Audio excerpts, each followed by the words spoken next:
Bonjour et bienvenue dans ce nouvel épisode de Gastro Munich. Le thème de cette émission, Mémoire en fête, une émission réalisée avec le soutien du Fonds citoyen franco-allemand.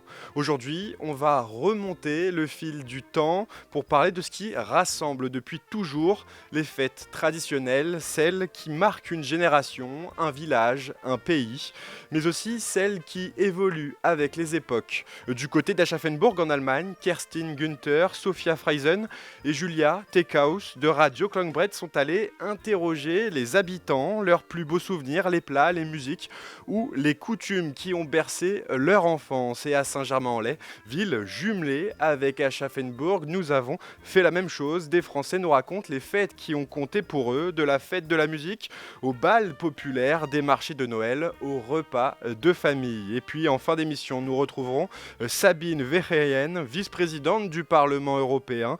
Elle nous partagera son regard sur la place des traditions festives en Europe, leur rôle culturel et comment elles continuent de créer du lien entre les générations. Direction Aschaffenburg, en Bavière, à une quarantaine de kilomètres de Francfort. C'est une ville connue pour son carnaval, son marché de Noël et ses fêtes de quartier très vivantes. Les équipes de Radio Klangbrett sont allées à la rencontre des habitants pour leur demander quels souvenirs de fêtes les ont marqués. Traditions familiales, musique, plats typiques. Écoutez. Quelles fêtes traditionnelles que tu as vécues t'ont le plus marqué ? Je dirais surtout Noël, clairement. Le fait d'être en famille, d'avoir le sapin, les cadeaux en dessous, partager un moment ensemble. À l'époque, on faisait encore beaucoup le Bleigießen, tu sais, ce rituel où l'on fait fondre du plomb pour lire l'avenir. Qu'est-ce qui est important ? La musique, les costumes ou les plats traditionnels ? Je pense à Noël dès que j'entends les premiers chants de Noël à la radio. Je suis déjà dans l'ambiance, complètement gagné par la fièvre de Noël. Pourquoi est-ce important de préserver les fêtes traditionnelles ? Je trouve que c'est toujours chouette que grâce à Noël, par exemple, toute la famille se retrouve. Ça me rendrait vraiment triste de ne plus les voir si un jour on ne fêtait plus Noël. Et puis ça donne une sorte de cadre dans l'année, des repères. On sait que certains moments reviennent, comme ça, régulièrement. Je pense aussi que ça crée une identité, un sentiment d'appartenance, ça rassemble les gens autour de ce qu'ils trouvent important. Et c'est essentiel de garder ça, tout en restant ouvert et en créant aussi de nouvelles traditions avec de nouvelles personnes.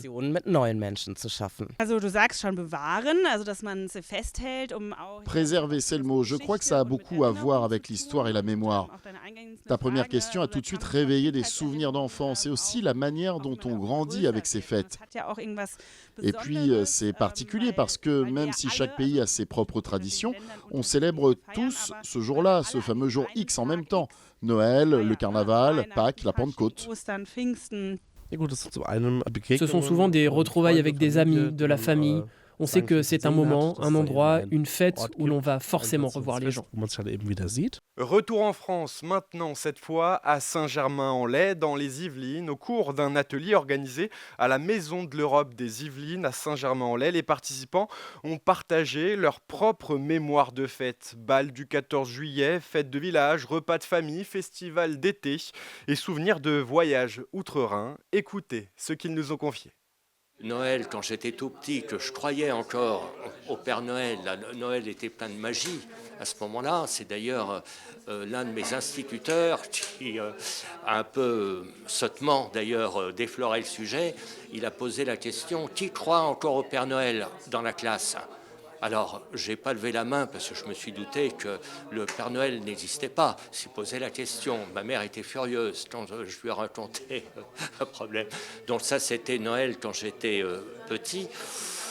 Après, j'ai pas vu beaucoup de changements entre Noël il y a 60 et quelques années et maintenant je pense que nous gardons les cadeaux autour du sapin, enfin bon je dirais j'essaye de reproduire avec les petits-enfants et puis j'avais tâché de reproduire avec mes propres enfants ce que moi-même j'avais ressenti de la part de mes parents.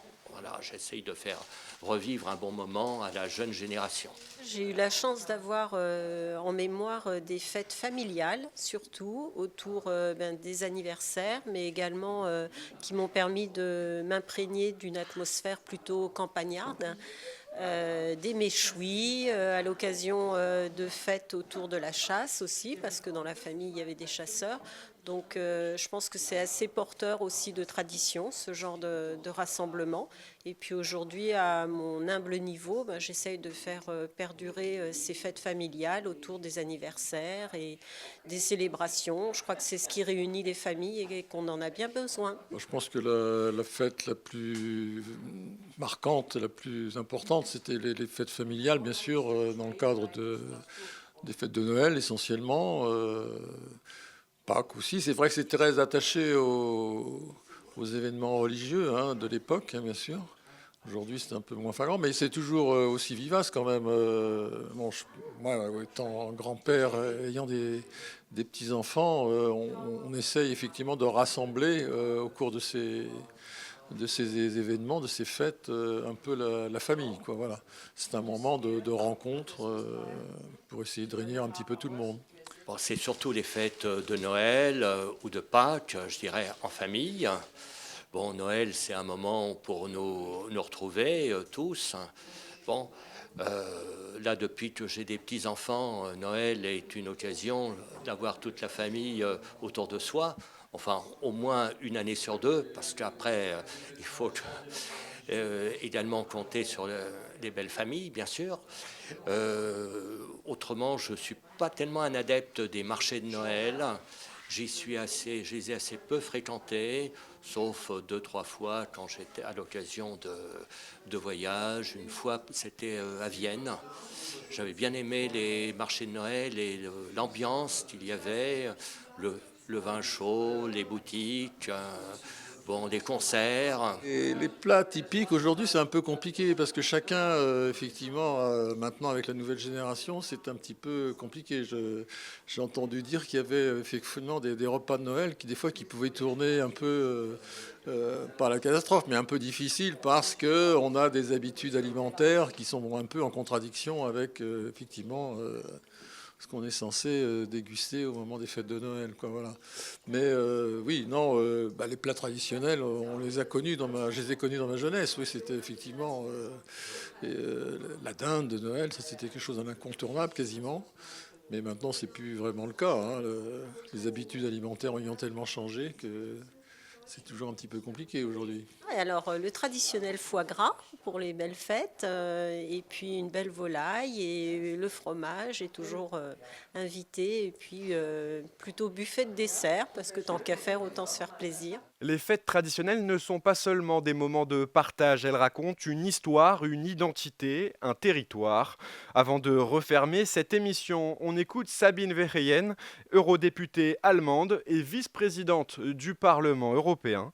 Elle nous explique pourquoi des rendez-vous comme l'Oktoberfest, les marchés de Noël ou les fêtes locales restent essentiels dans la vie culturelle allemande et comment ils contribuent aussi au patrimoine commun européen. Les propos sont recueillis par Lucas Brochnin. L'Oktoberfest est une vieille tradition bavaroise et c'est sans doute l'une des plus grandes fêtes au monde. C'est devenu très touristique, mais cela reste avant tout un moment de rencontre entre les gens.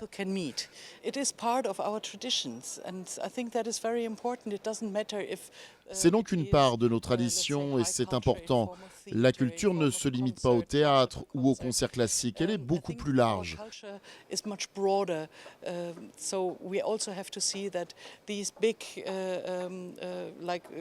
Ces grands événements populaires comme l'Oktoberfest ou d'autres fêtes similaires dans d'autres pays rassemblent les gens, créent des échanges, de la convivialité.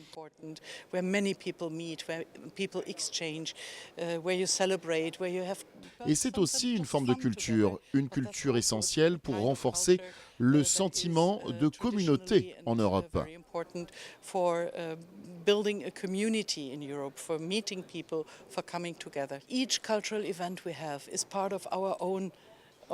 Chaque événement culturel fait partie intégrante de notre identité européenne et de notre richesse.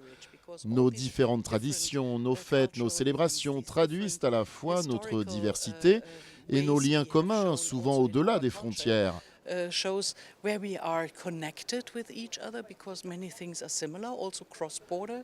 Nous partageons une même façon de faire la fête, tout en gardant des particularités nationales. C'est cela, l'unité dans la diversité, la devise de l'Union européenne. C'est pourquoi le Parlement et l'Union européenne soutiennent cette diversité culturelle. Qu'il s'agisse des vêtements traditionnels, de la musique populaire ou des formes plus modernes qui rapprochent les publics. Tout cela contribue à créer un sentiment d'appartenance commune en Europe.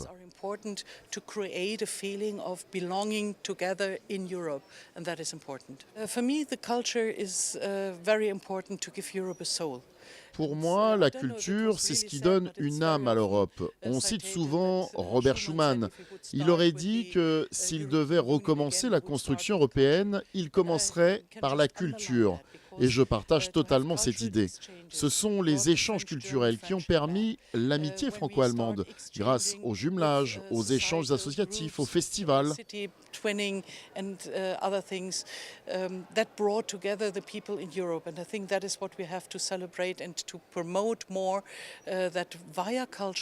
C'est cela qu'il faut continuer à promouvoir, la rencontre par la culture, par l'éducation, par le voyage.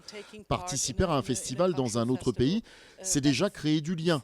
Et à une époque où certaines tensions politiques divisent l'Europe, ce rôle fédérateur de la culture est plus essentiel que jamais.